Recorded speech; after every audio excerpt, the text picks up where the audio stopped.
عوام کے ٹھہرے اجنبی اتنی قلعہ بازیوں کے بعد۔ کالم نگار Syed Sardar Ahmad Pirzada, the first blind journalist of Pakistan, APNS best Urdu column award holder, روزنامہ نئی بات، مورخہ 13 نومبر 2019۔ اگست 2019 کی 5 تاریخ کو گزرے 3 ماہ سے زائد ہو چکے ہیں۔ یہ وہ دن تھا جب بھارت نے بھارتی مقبوضہ کشمیر پر اپنے پنجوں کی گرفت مزید مضبوط کرنے کے لیے کشمیری وادی کی خود مختار حیثیت ختم کر کے اسے یونائٹڈ انڈیا کا حصہ بنا لیا۔ وہاں بسنے والے کشمیریوں کے لیے جہاں یہ آکسیجن بند کر دینے کے مترادف تھا، وہیں تکمیل پاکستان کے لیے بھی بھارت کا یہ قدم ایک براہ راست چیلنج تھا۔ بھارتی مقبوضہ کشمیر کی خود مختاری ختم کرنے کے اس اعلان سے پہلے اس متوقع بھارتی حملے کی علامات ظاہر ہونا شروع ہو گئی تھیں، لیکن پاکستان کے دفتر خارجہ نے ان علامات کو ڈی کوڈ کر کے ریڈ کرنے کی ضرورت محسوس نہ کی یا دنیا کے سامنے ظاہر نہیں کیا۔ تاہم بھارتی مقبوضہ کشمیر پر بھارت کے اس نئے جارحانہ حملے کے بعد پاکستان نے سفارتی اور انٹرنیشنل میڈیا کے میدانوں میں بھارت کے خلاف حتی الامکان محنت شروع کی۔ اس کے علاوہ اس ایشو پر پاکستان نے لوکل آڈینس یعنی اپنے شہریوں کے غیظ و غضب کو مینیج کرنے کے لیے شاید سائیکولوجیکل وارفیئر کا کوئی گر استعمال کیا، جس میں شہریوں کے رویے کو بھانپتے ہوئے انہی کی بات کو ان سے زیادہ زور و شور کے ساتھ دہرانا شامل ہوتا ہے۔ مطلب یہ کہ پاکستان کے سب شہری کشمیر کو اپنی جان کا حصہ سمجھتے ہیں، اس لیے وہ بھارت کے اس ظالمانہ فیصلے پر کیسے آرام سے بیٹھ سکتے تھے۔ اس حوالے سے پاکستانی عوام کا اپنے حکمرانوں پر بہت زیادہ پریشر آنا لازمی تھا۔ اس پریشر کو مینیج کرنے کے لیے جنگ کے علاوہ یہی راستہ رہ جاتا تھا کہ پاکستانی حکومت اپنے عوام کے سامنے بھارتی اقدام کے خلاف عوامی جذبات کی ہاں میں ہاں ملا کر ان سے زیادہ بلند آواز میں غم و غصے کا اظہار کرے۔ وقت گزرنے کے ساتھ ساتھ فوری ابھرنے والے جذبات ٹھہراؤ کی طرف جاتے محسوس ہوتے ہیں۔ معلوم ہوتا ہے بھارت کی کشمیریوں کے خلاف یہ جارحانہ کارروائی بھی بھارتی ظلم کی داستانوں کی فائل میں ایک اور صفحے کا اضافہ کروا کے اقوام متحدہ کی بند الماریوں میں رکھ دی جائے گی۔ بھارتی مقبوضہ کشمیر کو یونائٹڈ انڈیا میں شامل کرنے کے بھارتی فیصلے کے 3 ماہ گزر جانے کے بعد جمع تفریق کی جائے تو لگتا یہی ہے کہ پاکستان کی سر توڑ سفارتی اور میڈیائی کوششوں کے باوجود بھارتی فیصلہ جوں کا توں ہے، اور اس کے خلاف تھوڑی بہت اٹھنے والی انٹرنیشنل آوازیں بھی اب خاموش ہوتی جا رہی ہیں۔ اگر ایسا ہے تو پھر سوال پیدا ہوتا ہے کہ اس ایشو پر پاکستان کی بھرپور سفارتکاری اور منصوبہ بندی کا کیا نتیجہ نکلا؟ عوام کے جذبات کو کیا ریلیف ملا؟ PTI کی حکومت کے خلاف گزشتہ 1.25 برس کے دوران بہت سی چھوٹی بڑی آوازیں بلند ہوتی رہی ہیں، لیکن ان سب میں اب تک کی طاقتور آواز آزادی مارچ کی ہے۔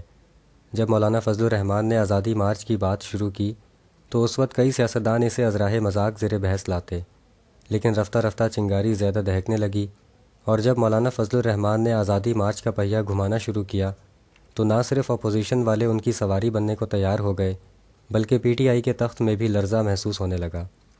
جیسے جیسے آزادی مارچ اسلام آباد کے قریب ہوتا گیا، حکمرانوں کو اقتدار دور ہوتا نظر آنے لگا۔ جو پاکستانی لوگ نئے پاکستان میں پرانے پاکستان سے بھی ابتر حالات کے باعث PTI کی حکومت سے تنگ آئے ہوئے تھے، انہوں نے مولانا فضل الرحمان کو نجات دہندہ سمجھا۔ ان پاکستانی عوام کو آس لگ گئی کہ حکمران اب ضرور چلے جائیں گے۔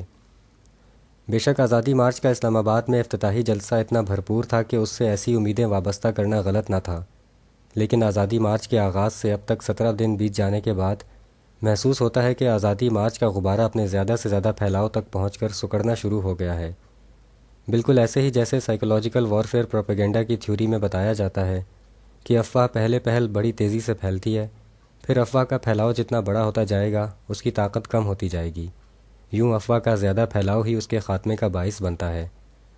اگر مولانا فضل الرحمان کے آزادی مارچ کے حوالے سے جمع تفریق کی جائے تو حکمران ٹس سے مس نہیں ہوئے، اور مولانا فضل الرحمان روزانہ تقریر فرما رہے ہیں، لیکن اس سب میں عوام کو کیا ریلیف ملا؟ پاکستان کی حالیہ سیاسی تاریخ میں سرکاری کرپشن کی داستانوں کے مرکزی کردار نواز شریف اور آصف علی زرداری ہیں۔ نواز شریف کو وزارت عظمیٰ سے الگ ہونا پڑا، انہیں اپنی بیٹی مریم نواز کے ساتھ جیل بھیج دیا گیا، انہی اندھیرے قید خانوں میں ان کی صحت اندھیروں میں جانے لگی، یہاں تک کہ ان کی جان کے لالے پڑ گئے، وہ اب بھی تشویشناک حالت میں بستر پر پڑے ہیں۔ نواز شریف کے وزارت عظمیٰ چھوڑنے سے لے کر اب تک کی جمع تفریق کی جائے تو سوال پیدا ہوتا ہے کہ نواز شریف کو سزا دینے سے پاکستان کے قومی خزانے کو کتنا فائدہ ہوا؟ نواز شریف کو سزا دینے سے پاکستان کی انٹرنیشنل برادری میں کتنی پذیرائی ہوئی؟ اور سب سے بڑھ کر یہ کہ کرپٹ نواز شریف کو حکومت سے نکال کر جیل بھیجنے اور انتہائی بیمار کر دینے سے عوام کو کیا ریلیف ملا؟ آصف علی زرداری کو 1988 سے ہی کرپٹ گردانا جاتا ہے۔ اس فارمولے کی پاداش میں انہیں 11 برس جیل میں بھی رکھا گیا۔ اب وہ دوبارہ اندھیرے قید خانے میں ہیں۔ ان کی صحت بھی بہت خراب ہے۔ آصف علی زرداری کی گزشتہ 31 برس کی سیاسی زندگی کو جمع تفریق کیا جائے تو سوال پیدا ہوتا ہے کہ ان پر اتنے لمبے عرصے سے کرپشن کے الزامات لگانے سے اسٹیٹ بینک آف پاکستان کو کتنے بلین ڈالر کا فائدہ ہوا، جس سے عوام کو کیا ریلیف ملا؟ پاکستانی چینلز کے پرائم ٹائم نیوز بلیٹن میں آٹے، سبزیوں اور اناج کے روز بروز بڑھتے ریٹ اہم خبر بن چکے ہیں۔ گیس، بجلی اور پیٹرول وغیرہ کی قیمتیں بڑھ رہی ہیں۔ افراط زر بلند ترین حد کو چھو رہی ہے۔ انہی وجوہات کی بنا پر وزیر اعظم نے مہنگائی کا نوٹس لے رکھا ہے۔ مہنگائی کے خلاف وزیر اعظم کے اس جرأت مندانہ نوٹس کی جمع تفریق کی جائے تو سوال پیدا ہوتا ہے کہ اس سے عوام کو کیا ریلیف ملا؟ مختصر یہ کہ بھارتی مقبوضہ کشمیر میں بھارتی جارحیت کا مسئلہ ہو، آزادی مارچ کا شور شرابہ ہو، نواز شریف اور آصف علی زرداری کی کرپشن اور بیماری کا معاملہ ہو، مہنگائی اور افراط زر کا نوٹس ہو، اس سب میں حکمرانوں، اپوزیشن اور میڈیا کی ایک دوسرے کے خلاف پنجہ آزمائی نظر آتی ہے۔ سب الٹی قلابازیاں لگا لگا کر ایک دوسرے سے زیادہ مخلص ہونے کا دعویٰ کرتے سنائی دیتے ہیں، لیکن حکمرانوں، اپوزیشن اور میڈیا کی جان توڑ محنت کے باوجود بھی عوام کو کیا کوئی ریلیف ملا ہے؟ عوام تو اب بھی اجنبی ہی ٹھہرے ہیں۔ شکریہ، دی اینڈ۔